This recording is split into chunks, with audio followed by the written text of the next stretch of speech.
Watch me dance, dance the night away. My heart could be burning, but you won't see it on my face. Watch me dance, dance the night away. I'm so good to burning, I want you out of place. Lately, I've been moving close to the edge, still be looking my best. I stay on the beat, you can count on me. I ain't missing no steps. Every romance shakes and it bends, don't give a damn. When the night's here, I don't do tears, baby, no chance. I could dance, I could dance, I could dance. Watch me dance, dance the night away. My heart could be burning, but you can see it on my face. Watch me dance, dance the night away. I'll still keep the party running, I want you out of place. Cute morning! Talagat magbalat ng buto ay sumayaw kasama ng ating mga mascot for the day, party characters. Ano ba naman ito? Hello, Bunny! Ang cute naman itong mga kasama natin ngayong umaga. O, teka, batiin natin ating mga kapatid ng Good morning, mga kapatid! October 17, mayad na agahon para sa mga kapatid natin sa Aklan. Damhin pa natin ang pagtibok ng ating puso. Ano yun? Sa saya at good vibes ngayong Martes with matching mga humahataw na mascot this morning. Naku, bata man o matanda, siguradong napasaya ng mga cute na mascot kahit na naglalakihan na itong mga mascot natin ngayon. Tulad na mga kasama natin ngayong umaga, sabayan mo pa na pangmalakasang dance Sige nga, moves. Pangmalakasang dance moves? Kayo na. Pangmalakasang dance moves, Jess, ha? Sabi mo talaga. Ayan, o. Ayan, o. Okay. Instant good vibes talaga, Jess. At alam mo, ngayon, kaliwat kanan na rin, no? Ang mga pa-events natin dahil Burr months na rin, no? So present din ang malalaking salo-salo, di ba? Ang mga mascot tulad nito. At fun fact, sa ilang paniniwala, sinasabing pampaswerte daw. talaga lang. Nandito ang mga mascot. Talaga? O kahit naman, may swerte man o wala, pag nandiyan yung mga mascot, nandiyan rin yung mga bata natutuwa, di ba? So pwede magchismisan yung mga nanay. Sige, maglaro kayo sa mascot. Ganun po sa party, di ba? Ayan. Kaya ngayong umaga, padadaluyin pa natin ang mga pampabuenas, lalo na sa mga gusto magnegosyo ng tulad nito. O magandang negosyo ito, pag-uusapan natin yan. At kasama ang may obra nitong mga puppets na to, na si Sam Fuentes ng Party Characters Enterprise. Sam, good morning! Good morning, kapatid! Wow, tama-tama energy ni Sam. Good morning. Gusto ko yung energy niya, oh. Diba, no? Pang-mascot din. Mascot. Mascot Hindi, sa din. totoo lang, sumusuot ka rin ba? Dati, nung Dati. mga, pag walang nag-absent yung mga talent, so wala akong choice. Hindi, pero serious, Wala, napag-usapan ganun pa. natin. Okay. Kasi Justin, nakikita natin, gets just, I'm sure napapansin nyo, kung minsan yung mascot na hinuhubog sa tao talaga, tapos nakaka-capture nila yung mga features ng mga tao. Yung paggawa ng mascot, that's a science. Yes, Oh. actually it's an art. Art, then, sorry, And oh. combined with science, of course, the measurements and lahat ng, of course, kailangan creativity eh. You have to be, marunong ka mag-drawing, tapos i-convert mo to three-dimension na, o yung single dimension to proportions, three-dimension. Sariling likha. Opo, yeah. Teka, Sam, pakilala muna natin yung mga kasama natin. Ayan. O, pwedeng tanggalin. Ay, okay, Gusto sige, niyo ba gusto mo makita na. yung Yes. mga- Reveal yung character muna. May reveal. Parang bago yung tao. Yes. Baka hindi na cute na joke. Ano pangalan yun? Ito, siya si Kone. Kune. Oh, yan ah. Gusto niyo ba makita? Sino si Kune sa loob? Pakita nga natin. Meron pa siyang parang lock. So ilalagay lang natin, i-reveal natin. Ayan. Dun, dun, dun, dun. Oh, cute Ayun. naman! Siya si... Ako po si Lawrence Figueroa. Lawrence! Good morning, Lawrence kapatid. Kune. Gorowa. Next. Ito naman. Sorry, microphone. Ayusin mo, Microphone. Microphone. Ay, Para sa iyo po. Wow! Kapatid pa? medyo shy. Medyo shy. Ayaw. I-introduce ko po siya. Siya po si Oso. Okay. Si Oso. You're awesome. Ipakita natin kung sino yung nandoon sa loob. Pwede natin siya. Parang science lesson din sa Yes.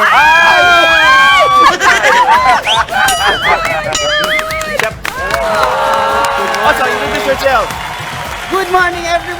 nga pala si John Raddy Pineda, isang masketeer ng party characters. John and Lawrence, ang cute nila. Kahit yung boses niya, pwede rin pang mascot eh. Parang kasama yung personality nila doon sa performance. Yes, okay. Actually, we conduct workshop. Ay, We workshop yung mga yan, i-train namin. Hindi basa-basa na sasakay na lang ng mascot. Anong kailangan nila matutunan dun sa workshop? Well, of course, yung kanya lang tolerance against heat. Yun. That's number one. And of Physical. course, yung yung breathing. So, you have to sustain yung iyong stamina dun sa loob. So, those are the things na kinukonsider. Plus, syempre, isang puhunan doon yung marunong siyang sumayaw. Ay, kailangan. Kailangan mo naman sumayaw. Yes. Ay, kita mo naman, kasi- choreographed ang galing yan.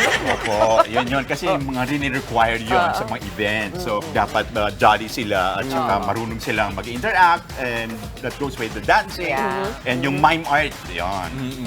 Yun. Ay, bukod sa mga characters nila, ano pa yung mga characters ninyo? Well, meron Nakikita kami natin sa ginagawang screen, ayun na, mga videos natin. Politicians. Yan yung sinasabi ko na talagang hinuhubog nyo sa mukha nung gusto ninyo Yes, i-represent. kasi gusto nila i-multiply yung sarili nila. So, tapos, yun, namumultiply yung sarili nila. Oo, napapanood natin yan. Of course, very, sa mga categories po namin is the sports. Yes. Nag-supply kami ng mga mascot for universities. You can see our Manny creation. Pacquiao, meron ba? Yes. Ay, meron Dylan yan. Diaz. Nakakita Puppet. na ako ng bato. Ay, Dylan Diaz din, ha? Yun nga. And bukod po doon, yung, of course, yung mga events and yung mga product launching po namin, nagkakaroon po kami ng pagkakataon na gawin o i-magnify yung kanilang maliit na mascot, i-execute namin into a three-dimensional. Tama naman. Pwede mascot. makipag-interact sa mga Yes. fans. Binubuhay yung Napaka-effective. binubuhay po Nakikita namin. natin yan, lalo na ang mga bata. Yes. Talagang napapalapit sila lalo dun sa kung sino man yung ipepresent. Kung mayor man yan, or doktor man yan, o yung Yes mas maliit na version ng mascot ng isang kumpanya. Yes, ganun Diba? po. Kaya yun po yung aming layunin para ma-fill up yung requirements nila for that. Eto, tanungin natin si Lawrence. Tanungin lang natin si Lawrence. Kamusta? Anong pakiramdam? Anong pinakamahirap sa trabaho pag nasa loob ka na ng mascot? Unang-una po dyan yung bigat po ng mascot. Siyempre, given po na mainit siya sa loob, pinapasan po namin yung bigat. So, ang katumbas po ng isang mascot na suot ko ay mahigit 30 na kumot na nakabalot sa katawan. Ay, grabe. Wow, ang bigat at ang init. Sa bigat naman po ng ulo ay katumbas po ng 2 balde na nakabatong sa ulo. Ganun po siya. Ganun Gano'n siya. matagal? Ganun po siya ka-challenging. Ang given po na sa amin per performance po ay max na po ang 30 minutes. 30 minutes. Kaya mga kids, ha, huwag niyo sinusuntok-suntok. Oo nga, yung mga paano mascot. yun? Sinusuntok ba kayo ng mga bata? Ganon? May mga times po na ganun. Pero syempre as professional musketeers po, hindi po namin dapat ipahalataan na nasaktan kami. O kaya ina-adlib po namin na aray. Pwede ba gumanito? Parang, huwag mo ulitin. Ayun. Parang kaya naman ni Justin yun, yung hindi mo ipapalatang nasasaktan. Sino ba to? Ano, halata ba? Halata ba? Kaya mo yan. Kaya mo yan. Ikaw, yan. Bigat mo yan. Sakto lang naman po yung bigat na. So, yung rehearsal ninyo, sakto lang. Sobrang cute. Yung rehearsal ninyo na pagsayaw, kailangan nakamaskot na habang nagre-rehearse. Kasi iba rin yung movement kapag wala kang suot, iba rin yung pagkadala-dala mo yung costume. Opo. Ang first po kasi namin, bali, inaaral muna namin yung choreography as tao. And after nun, i-execute na namin kapag kabisado na namin yung choreo. Execute na po namin sa mascot. Kasi iba, Kasi iba na po yung...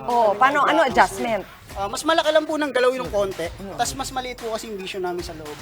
Bali, parang talagang ang liit lang ng butas, kaya yung galaw namin talagang dapat sakto. Challenge talaga. Alam mo, ngayon natin appreciate yung hirap ng Yes. trabaho nila. Pero alam niyo, meron pa silang parte ng negosyo nila, yung mga puppet. Ayun, Hindi doon, lang mga oo. mascot, ay yung mga puppet natin. Kwentuhan mo naman kami, ano ba? Sino yung ang ginagawa ninyo? puppeteers, Sino yung ah? mga yan? Yes po. Ako po, I started as a puppeteer.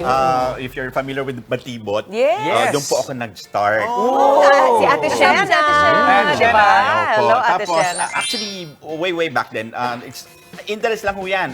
Nag-volunteer lang ako sa sa mga isang church. So, nag-Sunday school, tapos gawa ko ng puppet. So, from then on, nahiligan ko na pa, at saka yung mystery hanggang ngayon. hindi ko maintindihan bakit yung appeal niya sa mga bata, nandun na lang.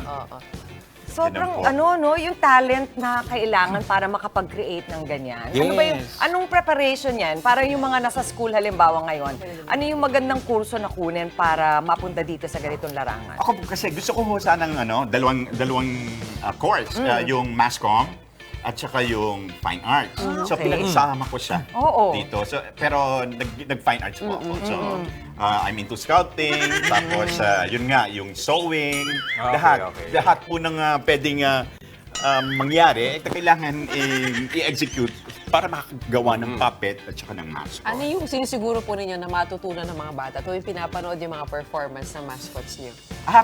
Pag nagpa-perform, yung mga mascot, pakiusap lang muna na sana ma-appreciate niya yung mascot at tapos magpa-picture at the same time, huwag nilang batukan. Kasi kung minsan, binabatok-batukan ng gano'n.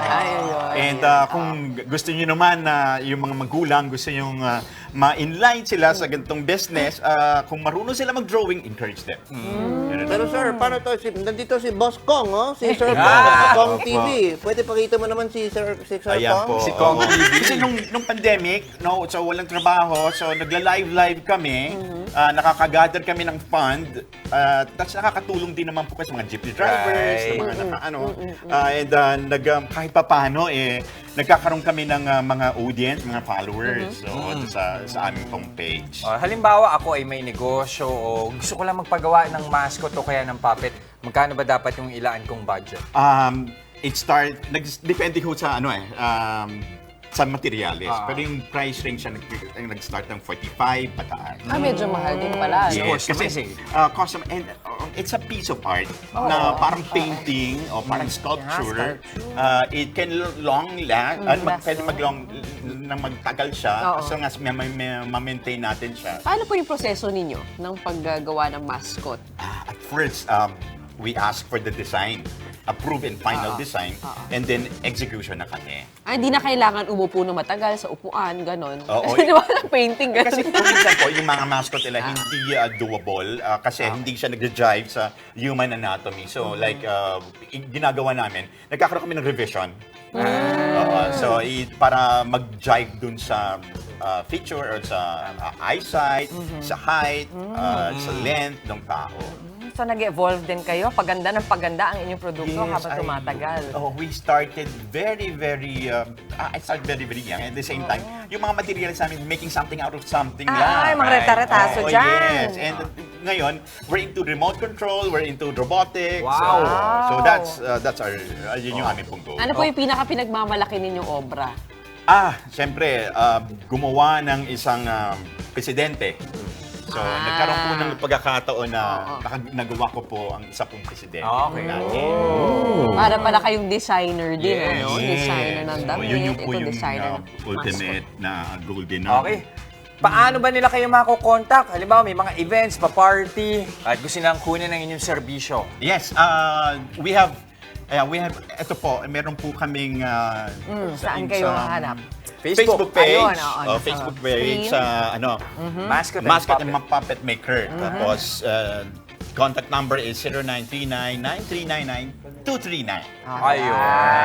Maraming salamat, Sama. At syempre, pati na rin sa ating mga mascot na pinasaya kayo ngayong morning. Salamat. Si Lawrence and John, thank you! Oso. Nakabilib kayo, nakakabilib. Mula sa Party Characters Enterprise, Tuesday na po mga kapatid. Itodo pa natin ang pagpasaya at salubungin natin ang araw ng may ngiti at pag-asa ko po si Gaston po. Laban lang ng laban, kapatid. Lahat ng hamon ngayong araw hanggang sa matapos ng linggo, kayang-kaya mo yan. Dagdag lang ng kaunting pang inspiration and motivation. Ako po, si Jess De Los Santos. At para mas full ang energy tulad ng aming mga bisita this morning, bumataw at gumalaw-galaw na magkalmasal at makisaya sa inyong paboritong mga kasalo sa umaga. Ako po si Justin Quirino. At syempre, mauna sa ating mga balita sa frontline sa umaga, mga mainit na update sa ilang pangyayari sa loob at labas ng bansa. Ako po si Chiki Roa Puno. Kaya naman ang masayang bati namin sa inyo mga ate, kuya, nanay, tatay, lolo at lola. Good morning, kapatid! Okay, meron na tayong pampasigla ngayong umaga. Pero syempre, hindi natatapos yan dyan. Marami pa tayong inihain para sa ating mga kapatid. Tama ka dyan, Jess. Para mas happy, dapat palaging healthy, di ba? Lalo na kapag nagiging heavy na ang feels natin. baka naman dapat na simulan mag-diet. Mahalaga yan. Eto. Yung diet na to, tinatawag na keto. Kaya ba natin yan? Effective kaya to? Ipaliliwanag sa atin yan ni Doc Dex Makalintal. Live. Live si Doc today. At usapang benepisyo at karapatan naman sa trabaho. Paano kung manganganak na ang partner mo pero hindi ka naman makapag-paternity leave dahil hindi pa kayo kasal? Oo, may paternity leave na. Yan ang ating tututukan. Pati na rin ang maternity leave, syempre. Sa legal ba to? Ito naman para sa full-time job na walang vacation leave, ang maging isang ina. Paano nga ba? Paano naman kung ang ating mga nanay na ubos na lang sa pag-aalaga at pag-aasikaso sa pamilya at bahay? Ay nako, ang burnout sa ating mga mami. Meron po yan at pag-uusapan natin sa Payong Kapatid. Ito naman tayo sa pamparelax at chill this Tuesday morning. Cool down tugtugan ang yahandog sa atin ng viral singer na si Dionella. We have to say 3 times. Yes, right times. Okay? Yung first 2 times, wag yan. It's Dionella! Kanyang hashtag musika paririnig niya sa atin live. At sa mga maaksyong balita naman sa Frontline sa umaga. Miguel Pasada ngayong araw hindi na itutuloy ng ilang mga tsuper. Paglilikas naman sa mga Pinoy na naipit sa tensyon ng Israel, Hamas, pahirapan pa rin. Halos 80 Pinoy hindi pa rin makaalis sa border ng Gaza at Egypt. At ito naman sa showbiz. Naku, lahat tayo baka makarelate dito, makakonect. Sikat na 90s boy band na A1. Dinagsa sa kanilang pagbabalik Pilipinas para sa isang concert. Tuloy-tuloy lang ang pagtutok mga kapatid. Magbabalik pa ang favorite buddies nyo every morning ang Good Morning Kapatid!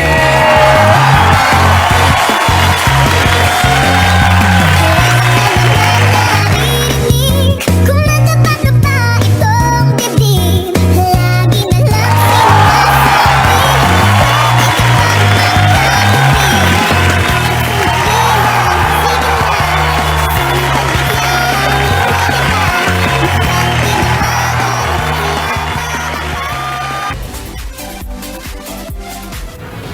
Narito na ang maumaaksong balita ngayong araw. Ihatid namin mula mismo sa Frontline sa umaga. 20 anyos na criminology student sa Quezon City, patay sa isa na namang kaso ng hazing. Dating kandidata ng Miss Grand Philippines pageant, 5 araw nang nawawala. Libo-libong sibilyan na naipit sa bakbakan sa Gaza, wala nang makain at mainom. Pati supply ng gasolina, ubusan na. Grupong Hamas na kalaban ng Israel, dati na rin sinubukang pumasok ng Pilipinas.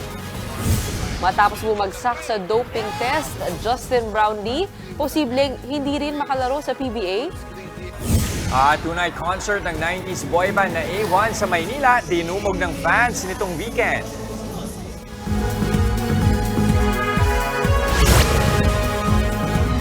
Isa na namang estudyante ang namatay matapos sumalang sa hazing ng isang fraternity sa Quezon City.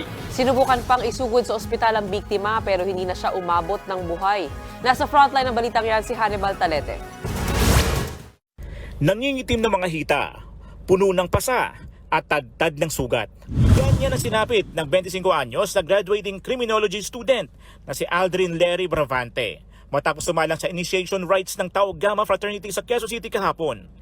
Sinubukan pa siyang isugod sa ospital pero dineklara ring dead on arrival sa pagamutan. Ayon sa tatay ng biktima, linggo ng gabi nang huli niyang nakausap ang anak pero wala raw itong nabanggit tungkol sa hazing. Wala. Talagang wala na, oh. Matigas na eh. Nung dinala daw sa ospital, matigas na eh. Pwede ibig sabihin nun, pinatay na nila anak ko.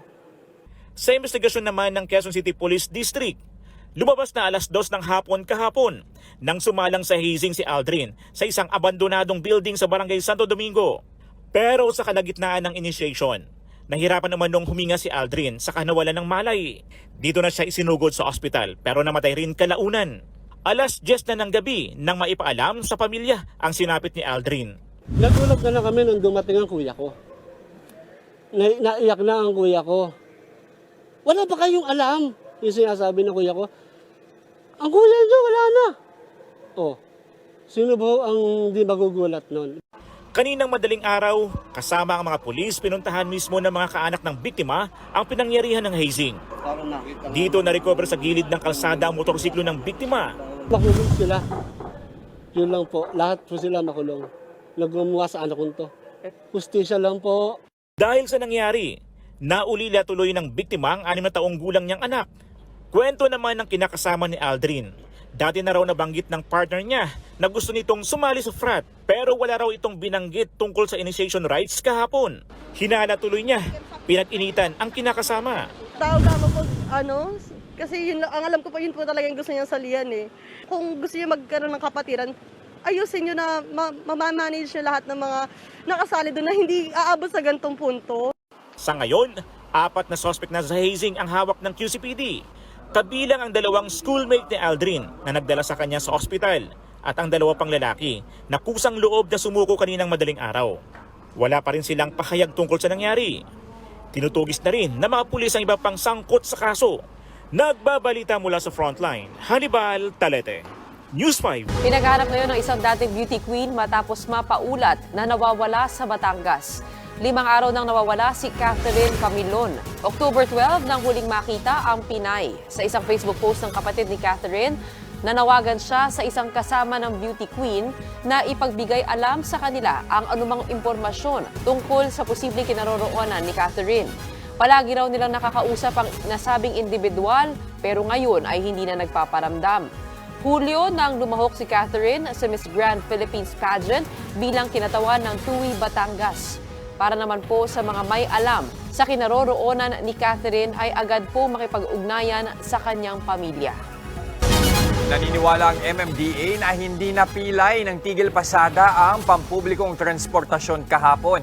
Pero taliwas dyan ang tingin ng manibela. Nasa frontline ng balitang yan si Camille Samonte. Gabi nang magsimulang dumami ang mga jeep na bumabiyahe sa Quezon City Circle. Kasunod yan ang ikinasang jeepney tigil pasada ng grupong Manibela. Dahil rush hour, mabilis na napupuno ang mga jeep kaya ang ilang commuter nahirapang makasakay pa uwi. Hindi naman mahirap sumakay kasi maaga pa ako umalis eh. Marami pa namang jeep. Pero ngayon talaga... Kalahating oras naman kasi mahirap punuan naman mga jeep eh. Kasi tagal niyan, nakasabit yung ibang pasahero.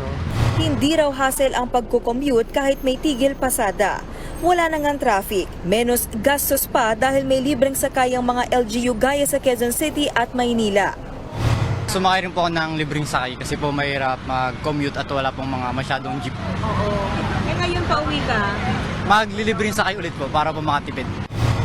Dahil dyan, git ng MMDA, bigo ang Manibela. Kung ang purpose po ng strike ay i-paralyze yung public transportation, well, nabigo po sila. Pero kung ang purpose po nila ay mapansin, siguro po nagtagumpay sila doon sa ganoong aspeto. Taliwas naman dyan ang tingin ng Manibela. Unang-una, yung nag-suspend ka, ano pa yung ipaparalyze namin? Tapos naglibreng sakay ka pa. Hindi ho ba katangahan to? May kumita na naman hubar hito. Kurap talaga kayo. Ibinalagbag din ng grupong Manibela ang kanilang mga jeep na nagdulot ng pagbigat ng trapiko sa isang lane sa East Avenue, malapit sa tanggapan ng LTFRB. Nabad trip tuloy ang ilang motorista. Traffic boss, abala. Matapos niyan, sumugod ang grupo sa harap ng LTFRB. Sigaw nila, Makikipalato tayo sa 5 billion! 5 billion! Ang tinutukoy na 5 milyong piso ay ang binunyag ng nooy nagpakilalang whistleblower na si Jeffrey Tumbado, dating opisyal ng LTFRB. Yan daw ang halagang kailangang bayaran ng mga operator para iligal na makakuha ng prangkisa, dagdag na ruta at special permit. Akusasyong binawi rin agad ni Tumbado kalaunan, pero ang grupong Manibela naniniwala pa rin sa paratang. Kung binawi po ba, ibig sabihin wala nang korupsyon doon sa ahensya? At kung binawi po ba, ibabalik na po yung mga tinuturong korap na tao? Kaya pala kami iniipit, laging may deadline kasi nga may korupsyon. Hindi dumalo sa dialogo sa Malacanang ang Manibela. Dumiretso sila sa Menjola para lumapit sa palasyo. Ang Pangulo, nagbibingi-bingihan po dito sa pagkakataon po na ito. Alam na po na may problema ng korupsyon na hindi pa rin niya sinuspend yung implementasyon ng PUBMP. Ilan sa mga tsuper na nakiisa wala raw pagsisisi kahit walang kinitang. Hindi po kami nanghihinayang kung kami na may pipish out nila. Ganon din naman eh. Doon din naman pupunta yun eh. Ayon sa isang ekonomista, may epekto ang transport strike. Impede yung movement ng mga tao and somehow lost organ income or productivity na mayroong mga ganito. Nagbabalita mula sa Frontline, Camille Samonte, News 5.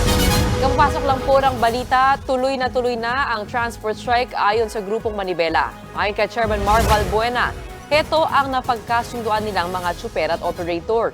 Hindi pa rin kasi na pinapakinggan ng LTFRB ang hiling nilang huwag ituloy ang deadline para sa PUV Modernization Program sa December 31. Hiwalay pa rito ang issue ng katiwalaan umano sa ahensya at habang walang usad ang kanilang hinaing ay magpapatuloy lamang ang strike. Dagdag pa ni Valbuena, walang bumiyahe ng miyembro ng Manibela sa mga ruta sa Metro Manila. Nakatanggap din sila ng ulat na may mga hinaharas na tsuper para mamasada. Yung deadline kasi na sinasabi nila, hindi talaga realistic yung ginagawa nila ngayon. Yung 100,000, meron po ba sila nga ipapalit ka agad dito? May ipapautang po ba sila na 200 bilyon para itong 100,000 na to ay matugunan? May dagdag bawas sa presyo ng petrolyo ngayong umaga. May dagdag na 55 centavos ang kada litro ng gasolina. Halos piso naman ang dagdag sa kada litro ng diesel at kerosene. Ito na ang ikalawang sunod na rollback sa diesel.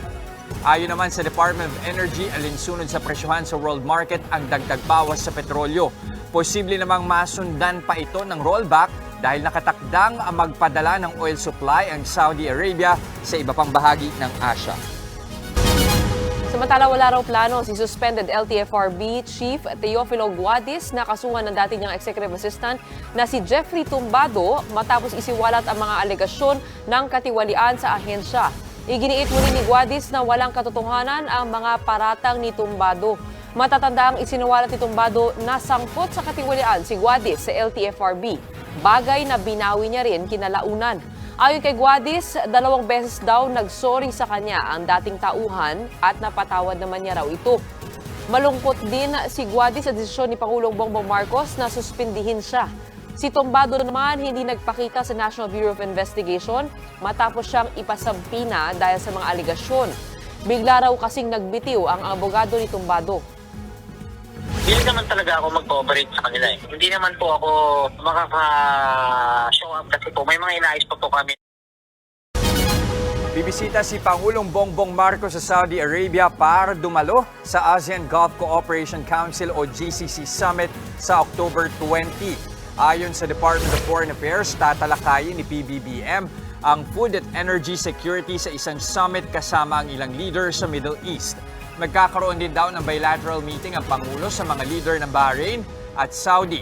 Isa sa mga supplier ng fertilizer sa Pilipinas ang Qatar, habang pinakamalaking supplier naman natin ng langis ang Middle East. Haharap din ang Pangulo sa isang business roundtable meeting. Inaasahang ibibida niya rito ang Maharlika Investment Fund. Ito ang magiging unang pagbisita ni PBBM sa Saudi. Bukod sa patuloy na pambobomba ng Israel sa mga kuta ng Hamas, posible pa raw mauwi sa mas matinding krisis ang sitwasyon sa Gaza dahil nagkakaubusan na rin ng tubig at pagkain. Nasa frontline na balitang yan si Gerard de la Peña.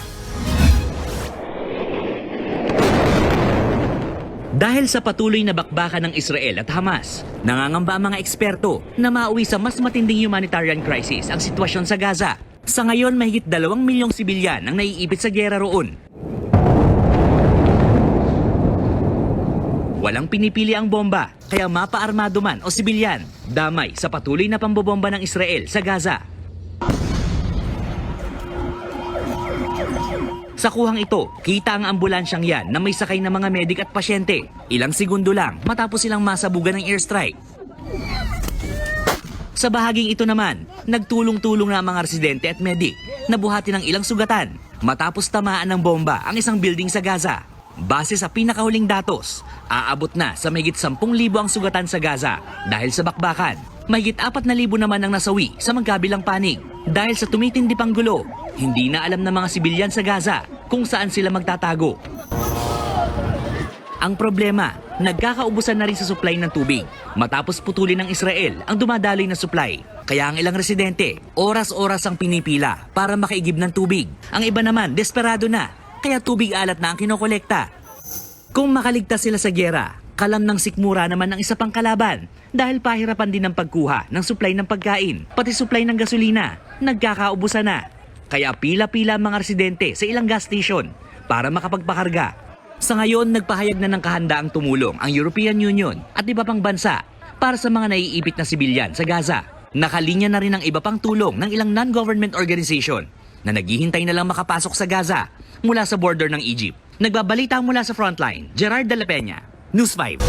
Halos 80 Pinoy ang nananatili sa Rafah border ng Gaza at Egypt dahil sa pahirapang paglilikas sa gitna ng tensyon sa pagitan ng Israel at Hamas. Ayon sa Department of Foreign Affairs, siningintay na lang ng mga kababayan natin doon na payagan sila ng Egypt na makatawid. Wala na rin daw mga Pilipino sa danger zone sa Gaza. Kailangan ng humanitarian passage permit mula sa gobyerno ng Egypt para makapasok ang mga Pinoy. Sa Egypt sila planong kunin ng gobyerno para maiuwi rito sa bansa. Sa ngayon, inaaral na rin ng gobyerno ang ilan pang pwedeng daanan ng mga Pinoy roon. Nasa 17 Pinoy caregivers naman ang nakatakdang umuwi ng Pilipinas. As soon as makarating na yan ng Egypt, mailalabas na natin sila. Or if there are other passages that will be possible para daanan ng mga kababayan natin, makalabas naman yan ng Israel, makakakuha na. Flight na lang ang pag-uusapan. Kinumpirma naman ng National Security Council na 2 beses nang nagtangkang pumasok sa Pilipinas ang grupong Hamas. Ayon kay NSC Assistant Director Jonathan Malaya, 2018 nang unang subukan ng isang bomb expert ng Hamas na maglunsad ng operasyon dito sa bansa. Pero nahuli at napadeport siya kaagad ng mga pulis pa Turkey. Noong nakaraang taon naman, isang operatiba rin daw ng Hamas ang kumausap sa isang bandidong grupo para makapasok sila sa Pilipinas. Ayon sa NSC, gustong makapasok ng Hamas sa bansa para puntiryahin ang mga Hudyo, manggulo, magpakalat ng propaganda at mangalap ng pondo. Dahil dito nilalakad na ng Anti-Terrorism Council para formal nang kilalanin bilang terorista ang grupong Hamas. Posible rin hindi makapaglaro para sa Ginebra Gin King si Justin Brownlee matapos bumagsak sa doping test ng Asian Games. Ayon kay Philippine Olympic Committee President Bambol Tolentino, mag-a-apply rin sa Ginebra ang suspensyong ipapataw kay Brownlee. Pagkapadala sa FIBA ng doping suspension, ibababa ito sa National Federation o Samahang Basketball ng Pilipinas para maipatupad. Ganito rin ang nangyari noon kay Kiefer Ravena nang bunuin niya ang 18 buwang suspensyon matapos ring magpositibo sa doping test noong 2018. Nakitaan ng Carboxy THC ang sample ni Brownlee sa doping test matapos ang gold medal match ng Pinas at Jordan sa Asian Games. Nahaharap sa hanggang 2 taon na suspensyon si Brownlee.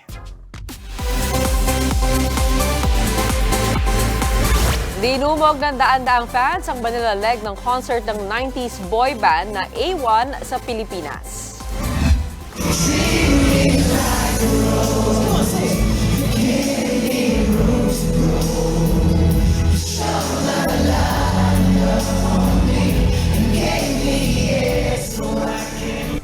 Nakikanta at nakisaya ang Pinoy fans sa biggest hits ng A1 tulad ng Like a Rose, Caught in the Middle, Heaven by Your Side at marami pang iba. Sa kanilang 2-night show sa New Frontier Theater, nagbigay-pugay rin sila sa iba pang boy bands tulad ng Backstreet Boys, NSYNC at One Direction at kinanta ang ilan nilang hits.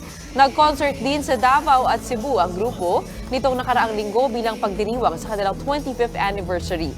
5 taon na nang huling bumisita sa Pilipinas ang A1.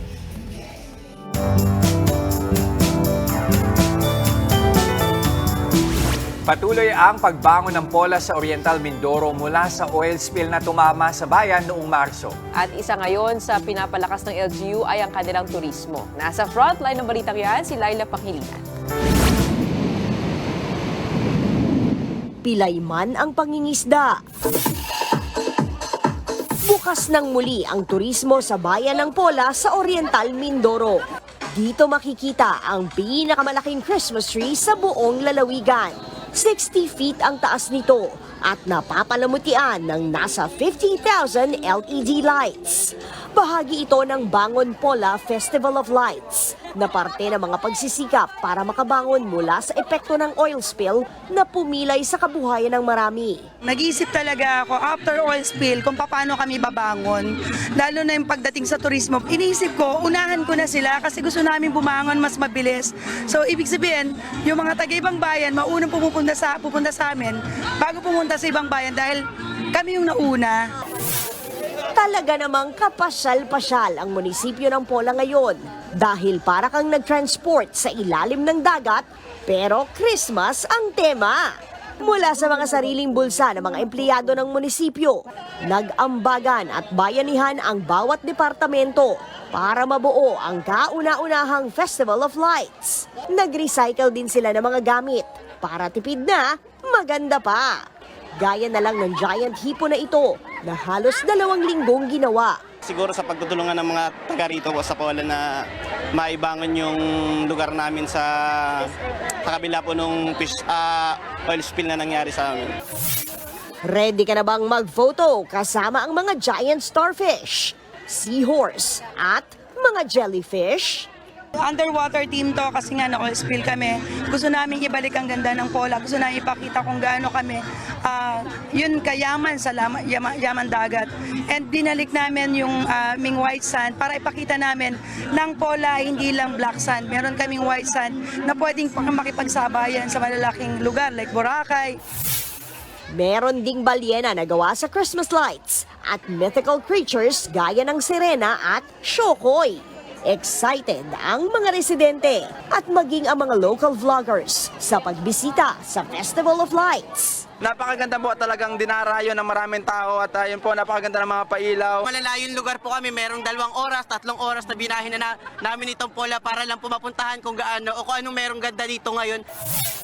Bukod sa atraksyon na Festival of Lights, pwede na rin lumangoy sa mga beach sa Pola. Pwede nang lumangoy ulit. And hopefully, tulungan niyo po kami sa pagbangon. Kahit wala kaming masyadong maayos sa resort din, pagtsagaan niyo naman na. Kasi wala pa kaming magandang resort, wala kaming magandang hotel, pero tulungan niyo kaming bumangon. Nakatanggap naman ng 1 milyong pisong donasyon ng Pola mula sa provincial government ng Oriental Mindoro. Yung mga less fortunate na tao na walang panghanda ng Christmas, pipili kami for that 1 million, at least 500,000 pamigay namin, 500,000 for development. Nagbabalita mula sa Frontline, Laila Pangilinan, News 5. Nakakatuwa rin na ang bilis ng pagbangon. Ginamit nila yung hamon na yun para mas lalo pang pagandahin at pabonggahin yung turismo dyan sa Pola. Pero sana din, other than tourism, sana din talagang maging full ulit yung hanap buhay ng mga mangingisda. Tama. No, nandun sa Oriental Mindoro. At maganda naman dahil may Christmas pack, so masaya pa rin. Tuloy pa rin ang Pasko. Diba? Silang isa sa mga una, ang aga, mga October. Pero maganda yan para mas mahaba yung panahon na may enjoy ng mga pamilya. Diba? Tama. At abangan mamaya, ma-in love pa tayo sa bahaghari at musika na i-share sa atin ng ating bisita ngayong umaga, viral singer Dianella! Live! At sa legal ba to ay paliliwanag ni Atty. Buko ang batas na tumutukoy sa maternity at paternity leave. Yan. At sasabi ni Doc, keto diet o ketogenic diet na patok sa mga gusto magpapayat. Ligtas nga ba? Paliliwanag sa atin yan ni Doc Dex Makalintal. Live na live po yan. Huwag kayong aalis. Mababalik pa yung favorite morning buddies, ha? Good morning, kapatid!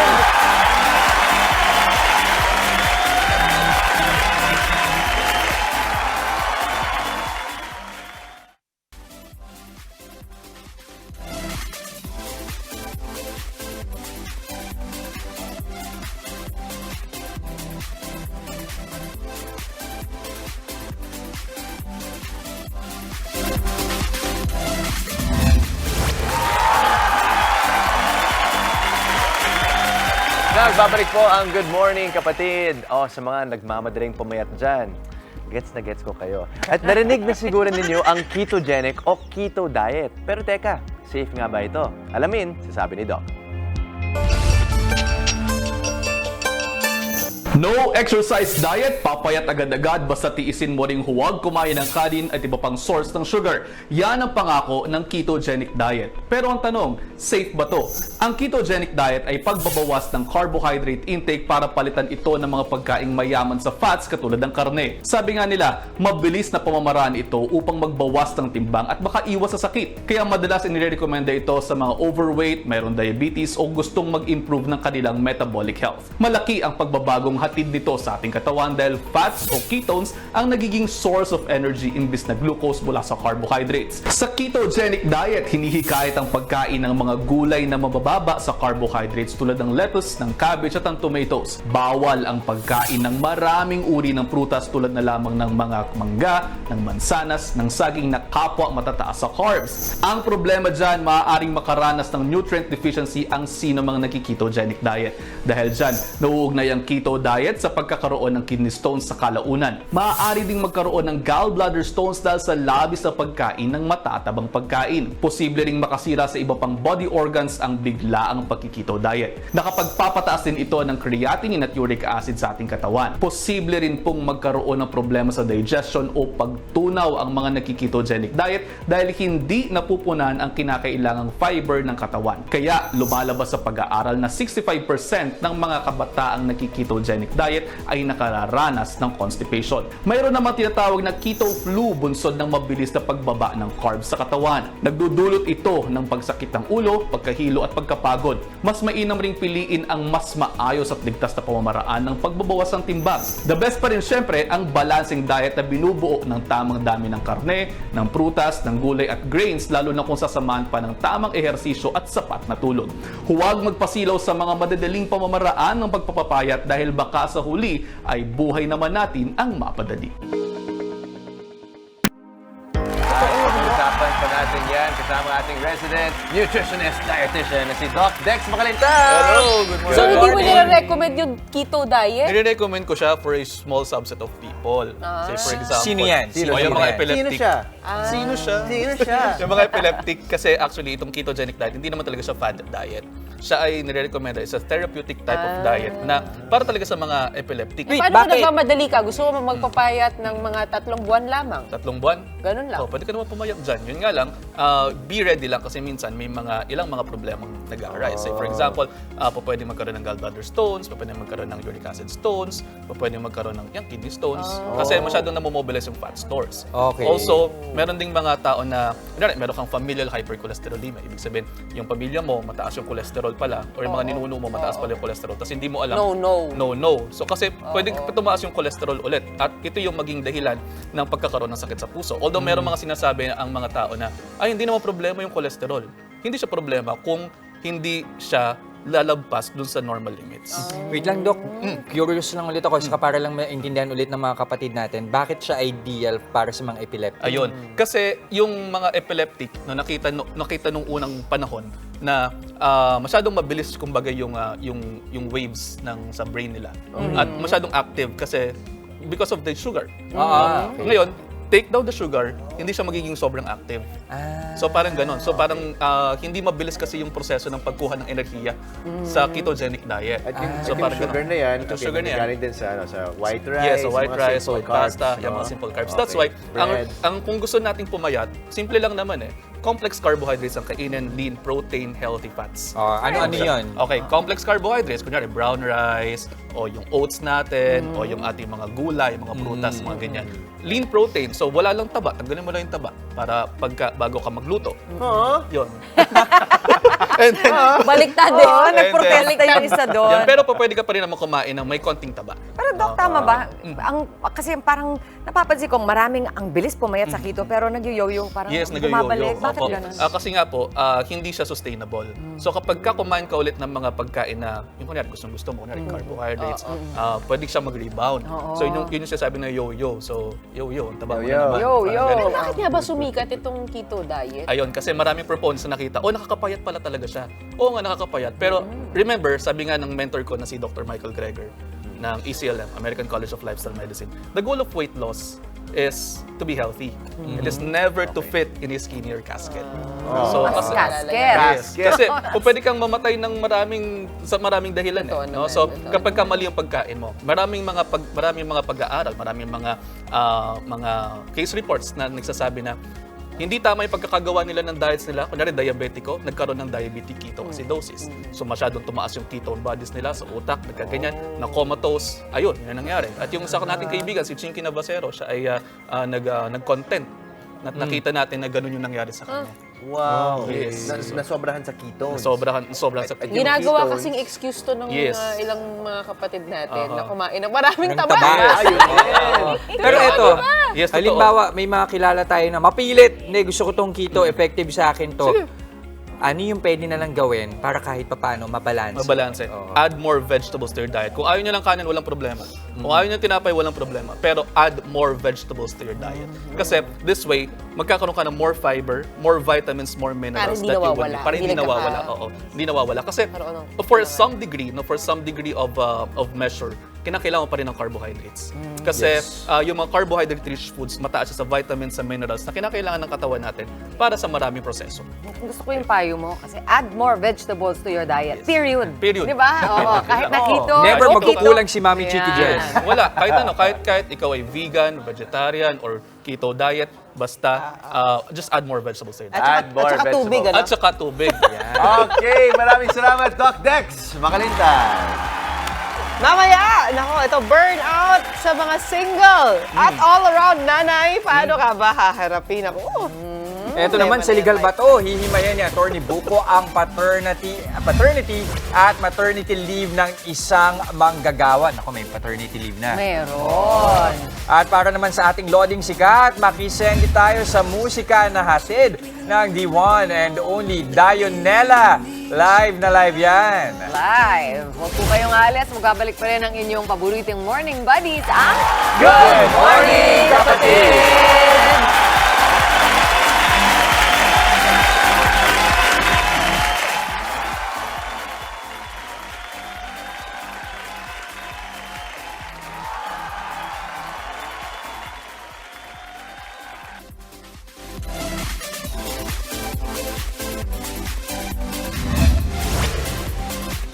At nanonood pa rin ho kayo ng Good Morning Kapatid. Ito, usapang labor naman tayo. Ang mga karapatan ng mga empleyado na gamitin ang kanilang maternity at paternity leave. Tatalakayin ni Atty. Buko sa Legal Bato. Good afternoon po, ma'am. Tanong ko lang po, ma'am, pwede po ba ako mag-avail ng maternity leave? Kasi kabuanan ko na po sa katapusan eh. Ay, Mrs. Sanchez, wala ka pang 6 months sa trabaho. So kung magli-leave ka dahil kailangan mong mga anak, wala ka munang sasahurin.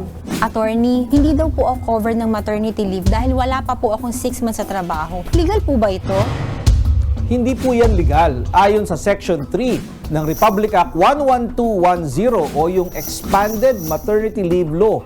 Ang lahat ng empleyadong babae na nagbubuntis, regardless of employment status, kahit regular, probationary o part-time, ay may karapatan na makatanggap ng maternity leave benefits na 105 days with pay.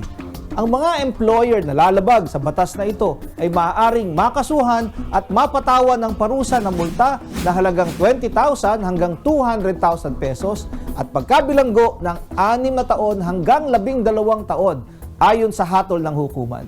Attorney, iniwan ako ng boyfriend ko habang pinagbubuntis ko yung baby namin. Ayaw po akong bigyan ng maternity leave ng company namin dahil single daw po ako. Legal ba to? Hindi po yan legal.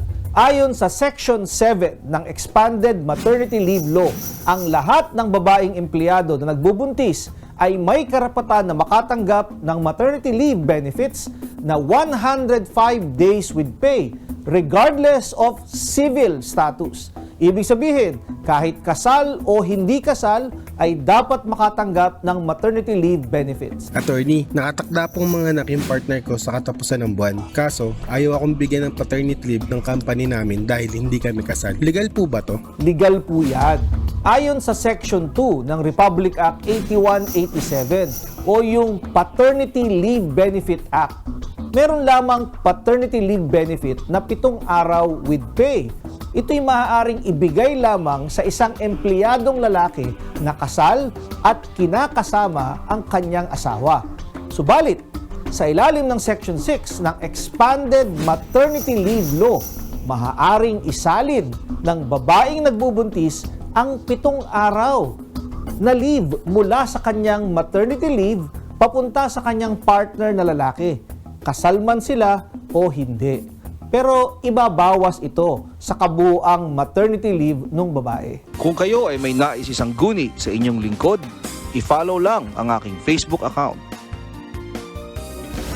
Thank you. Thank you, Attorney natin, Buko. pwede pala isalin yung leave papunta sa Tama. Yes. At kasama din dyan, syempre yung tatay, tutulong sa pangangalaga, Dapat. magpapalit ng diaper, gigising sa gabi, magpapalit ng Parang may hugot Ayan. din siya. Ang katotohanan ng Ay, good morning mga tatay.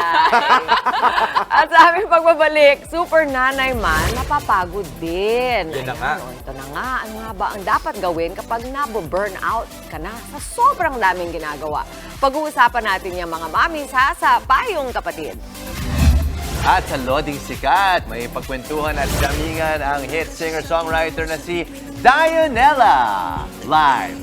Tuloy-tuloy lang ang good vibes. Sama pa rin ang inyong paboritong kasalo sa umaga, ang Good Morning, Kapatid!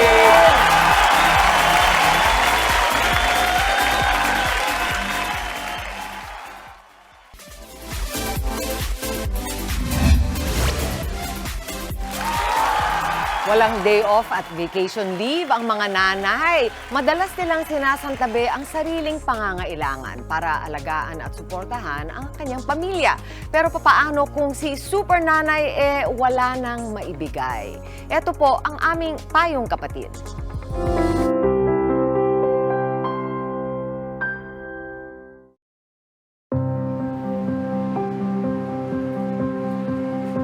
Likas na all around ang mga nanay. Masipag kung masipag. Maparaan kung maparaan. Pero kung minsan, nauubos din. Yan ang nararanasan ni Mary Rose na pinagsasabay ang pag-aaral, pagtatrabaho at pag-aalaga sa kanyang anak. Sa pag on the day ko or pagiging choreographer ko, usually minsan kapag may turo ako ng sayaw, papaasikaso ko muna yung anak ko sa ate ko. Buo raw ang desisyon ni Mary Rose na ipagpatuloy ang kanyang pag-aaral sa kabila ng mga pagsubok. Pagsabay-sabay mo yung school, tapos yung pagtatrabaho, tapos may anak ka pa, tapos solo ka lang, wala kang kasama sa buhay na yung parang makukwentuhan mo kung ano yung mga nangyayari. Nadagdagan pa raw ang pasanin ni Mary Rose nang subukan niyang magnegosyo, pero bumagsak ito. Yung sobrang dami ko na talagang kinikita. Pero marami kasi rin talagang taong mga manluloko na hindi mo naman din talaga in-expect na gagawin sa'yo. Ayun, nawala yung negosyo kong yun. Sa kabila ng pagod, sinubukan niyang bumangon agad dahil determinado siyang pagandahin ang buhay ng kanyang anak. Sobrang nakakapagod. Sobrang parang minsan ayaw mo nang bumangon, gusto mo na lang matulog. Pero kasi kailangan, kasi meron akong anak na dapat suportahan. Isa raw noon sa pinakamabigat na dagok sa kanyang buhay ay ang magkasunod na pagkamatay ng kanyang dalawang ate na itinuring niya ng parang mga magulang. Nawalan din siya ng gana na ipagpatuloy ang pag-aaral dahil sa nangyari. Bago yung schooling this year, ayoko na talaga siyang mag-aral. Ayoko na talagang mag-aral. Pero kasi nga parang feeling ko hindi ko kaya finances. Yun, yung health ko, para akong nade-depress, anxiety, kung ano-anong naiisip ko. Kasi nga hindi ko alam kung kaya ko pa ba. Kung pisikal na pagod lang daw ang problema ay kaya niya itong indahin. Pero ibang usapan na kapag apektado na rin ang emosyonal na lagay. Sobrang umiiyak lang ako. Hindi ko alam kung saan ako pupunta, kung ano yung gagawin ko. Sa kabila ng lahat, ang anak ni Mary ang pinagpapasalamat niya. Dahil dito ay kinakaya niya nang harapin ang lahat ng bigat at sakit na ibinabato sa kanya ng buhay. Yung support niya, kahit na napapagalitan ko siya, ayun, nakakatuwa kasi yung love and support niya sa akin, andon. Superhero man ang tingin sa mga nanay, hindi pa rin sila ligtas sa pagdanas ng burnout. Ang mahalagang unang hakbang ay tukuyin at bigyang pansin ang mga senyales nito. At pag-usapan pa natin ang burnout sa mga nanay kasama si Dr. Angelo Base, life mentor at isang licensed marriage and family therapist at founder ng BCIDP Marriage and Family Center Institute. Good morning, Dr. Base. Nanonood tayo pareho. Very familiar yan dahil halos karamihan sa mga nanay na-experience yan. Yes. Baka hindi lang nila alam na burnout pala yun. Yes. Define natin muna ang burnout. Ang burnout ay isang pakiramdam daw na dating figure of speech lang. Pero ngayon, 4 years ago, naging medical Term diagnosis na siya ayon sa World Health Organization Yes po. 4 years ago. So ito yung period sa buhay ng tao or sa buhay ng mga nanay na sobrang pagod, ano? Kasi sabay-sabay nang ginagawa yung lahat ng priorities. Kasi priority sa kanyang pamilya, priority sa kanyang trabaho, pag nag-aaral pa, priority na rin yung pag-aaral. So sabay-sabay na niyang ginagawa. Kaya yung body nagmi-mix up, may limitation ng ating katawan eh. So kung i-schedule lang sana one at a time yung kanyang priority, hindi maapektuhan yung kanyang isip, hindi maapektuhan yung kanyang emotion. Yeah. Parang nakikinig lang ako sa inyo, na-overwhelm na rin ako. Yes. Siguro ganun din ang nararanasan ng maraming mga nanay, magulang, hindi Yes. lang naman ang nanay. Kasi kuminsan hindi mo kayang i-prioritize. Sabay-sabay ang dating ng ating mga problema, ng ating mga responsibilidad. Yes. Ano ba yung pakiramdam ng burnout? Ano yung pagkakaiba nung pagod ka lang at saka burnout na talaga ito? Ito yung parang palito ng posporo na pag sinindihan mo, hanggang sa mapunta sa dulo yung apoy, dahan-dahan, nauupos na. Wala ka na may bigay na apoy. Wala ka na may bigay na light or hope sa sarili mo. Kasi parang physically, drain na drain ka Drain na. the drain. Yes. Yun yung sinasabi ni Mary Rose, yung ating case study, no? Yes. Na sabi nga dyan, na emotionally nararamdaman niya na parang nadidistansya na siya sa Yes. pamilya niya. I think isa yun sa mga telltale signs, no, Doc? Yes. Na kahit yung mga anak mo, parang wala ka na rin ganang alagaan sila. And yun ang Yes. mangyayari. Hindi nawawala yung prioridad, hindi Yes. nawawala yung kailangan gawin, pero yung kagustuhan mong gawin at yung kakayanan mong gampanan, Yes. naapektuhan, di ba? Oo, kasi Di ba? yung katawan mo, kung wala kang sapat na tulog, hindi ka pa nakakapag-exercise, hindi magko-cooperate yung katawan mo to focus on what priority na gagawin mo for the day. So, ano pa ang may bibigay ng katawan mo? Kung parang the spirit is willing but the flesh is weak, but this time, the spirit is already weak na rin. Yes. And Yeah. so, what do you do? Ano ang dapat gawin ng mga nanay na nakakaranas ng burnout na ito? Sa lahat ng pagkakataon, kapag yung katawan natin feeling drained na, you always have to go back to normal situation. You always have to go back to the basic. Ano yung basic? Ito yung panahon na yung kondisyon ng katawan mo, normal yung takbo. Normal yung takbo ng pag-iisip mo, normal yung takbo ng dugo mo. Paano tayo makakarating doon, Doc? Kalma ka muna. Kung sa tingin mo kailangan ng tulong ng isang medical doctor, lapit ka na. Okay. Kung physical or part of your body is already suffering, then you need the help of a medical doctor. Kung mental naman ang problema mo, hindi mo ma-manage yung mga priorities mo, then get a counselor para tulungan ka. Anong Yeah. klaseng tulong ang maibibigay ng isang professional na counselor? Paano maiibsan ang burnout? Kailangan sabihin niya yung mga plano niya gawin. Sabihin niya yung everyday undertakings niya, ano yung nangyayari sa kanya daily. Kasi baka mayroong part doon sa araw niya na hindi niya na ma-manage na maayos. Tsaka, Doc, Yeah. siguro there's something to be said then about yung meron ka lang mapagbubuhusan ng iyong nararamdaman at Yes. meron lang nakakaintindi sa iyo. Someone, Kasi kuminsan kailangan mo lang talagang i-process at ilabas. yes, someone to listen. Someone to listen. Kailangan mailabas. Kaya importante yung friendship, ano? Yung mga tamang yung tao. support system. Yeah, yung tamang tao. Ano kaya ang magagawa ng mga kapamilya ninyo, yung mga kasama ninyo sa bahay para matulungan ang isang nanay, halimbawa, na malagpasan yung burnout? Kailangan sa mga family members na kasama niya, at least positibo mag-isip na nakahanda silang sumuporta anytime. Hindi yung sinisisi pa yung tao dahil hindi nakinig sa kanila. No? Marami tayong ugaling ganun eh. Sana mawala yun. At ipaunawa doon sa kanilang family member na yun, suffering from burnout, na it's not the end of the world. Na pwede namang Yes. malalagpasan yan. Pero Yes. talaga, burnout is real, mga mami. Kaya narinig na rin natin kay Doc Base, huwag po kayong mag-guilty o mag-aalala. Yes. Yes. There's nothing wrong with you at talagang nangyayari yan. Huwag sisihin ang sarili. Huwag sisihin ang sarili. Yeah. Huling payo, Yeah. Doc. Sana makapagplano tayo ng maayos sa ating day-to-day activities. ng hindi tayo may stress na kung ano yung possible na pwedeng mangyari, yun ang munang unahin. Yun ang priority. Kung kinakailangang humingi ng payo o tulong sa isang professional counselor, humingi tayo, huwag tayo mahiya. Meron din naman mga libre.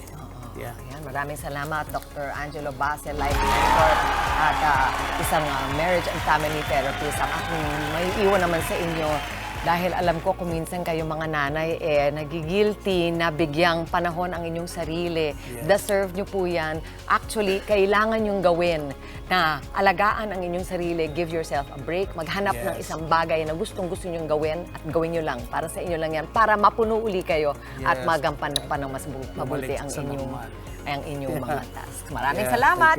At sa aming pagbabalik, makisenti sa musika na hatid ng ating loding sikat Dionella in the house. Tuloy-tuloy lang ang happiness ngayong umaga dito pa rin sa inyong Happy Morning Buddies.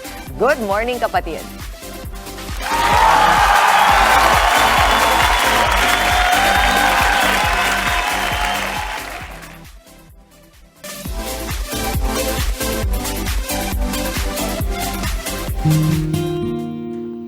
The song's called Oxyhina. Kung iting minuto sa mundo, mga sekundo'y uubusin. Sa tabi mo, kulang ang habang buhay sa atin. Bitin ang habang buhay sa akin. At kung ipipinta ko ang pag-ibig sa'yo, ito ay kulay na hindi pa nakita ng mata mo, tila magbibilang ng hangin. Balor mo'y di kayang sukatin, kahit lahat ay mawala na. Handa akong masaktan kung kapalit na may malaya kang mahahakan. Tunay na propesya, ikaw ang dakilang rason ba't ako ginawa aking oksihina. Pag hindi na makahinga, kung ipahihiram ko ng isang araw ang mata ko, malalaman mong sapiro ang tingin ko sa'yo ay kahiyas para sa akin. Depekto'y di kayang hanapin, di kailangan ng dahilan para ika'y mahalin, hanggang sa mawalan ng pandama ating palad na magkakilala. Hindi ko alintad ng kahit lahat ay mawala na. Handa akong masaktan kung kapalit na may malaya kang mahahagan. Tunay na propesya, ikaw ang dakilang rason ba't ako ginawa aking oksihina. Pag hindi na makahinga, reverse this. Akisong ikaw, akisong ikaw, oh yeah. Akisong ikaw, alad mo magawi, alawawamit ni aginit nga nam sa pumok, at nagnangimit aratig ngan gonot, alot nga namal laham ngalwaki, kahit lahat ay mawala na. Handa akong masaktan kung kapalit na may malaya kang mahahagan. Tunay na propesya, ikaw ang dakilang rason ba't ako tao ginawa aking oksihina. Pag hindi na makahinga,